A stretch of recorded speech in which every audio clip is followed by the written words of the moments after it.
হরে কৃষ্ণ। আশা করি সকলে ভালো আছেন এবং সুস্থ আছেন। এই আশ্রমে যখন গুরুদেব বিমলের সাথে কাটিয়েছি, সেই সময়গুলো ওনাকে প্রশ্ন করতাম যে, গুরুদেব, আপনি তো ত্রিকালদর্শী। এই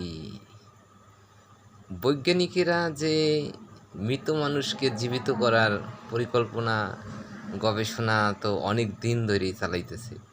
গুরুদেব, এটা তো আপনি এমনিতেও লোকমুখে শোনেন, আর আপনি তো অন্তর্যামী, আপনি তো সব কিছু দেখতে পান। এই বৈজ্ঞানিক কি আদৌ এই এনাদের পরিকল্পনা কি কখনো সফল হবে? তখন উনি বলছে যে, না বিষ্ণু, এরকমটা কখনোই হবে না। সৃষ্টির ভারসাম্য তাহলে নষ্ট হয়ে যাবে। অনেক কিছু সম্ভব হবে, কিন্তু এটা কখনোই সফল হবে না।